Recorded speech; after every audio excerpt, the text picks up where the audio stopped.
Упс, тағы бүлдірдің бе? Басқа біреу болуға тырыссаң, осындай жағдай болады. Мен оған үйге қайт дедім. Батиста кете алмайды. Ол 20 жыл сені жақын досым деп санап келді, сосын 10 жыл жоқтап жүрді. Осының бәрі сенің нағыз қанішер екеніңді, және ештеңе сезбейтініңді білу үшін.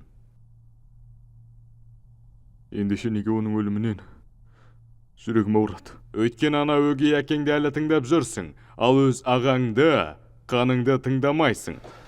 Мен саған айттым, өзіңді түсінетін біреумен өмір сүр, яғни менімен. Ал сен мені өлтірдің. Сосын екінші мүмкіндігің болды әлгі Пратердің клубында, бірақ сонда да қоймадың. Не үшін сонда? Батиста сияқтылар үшін бе? Не деген дос десеңші, өлерінің алдында саған айтқан соңғы сөзі сігіліп кет.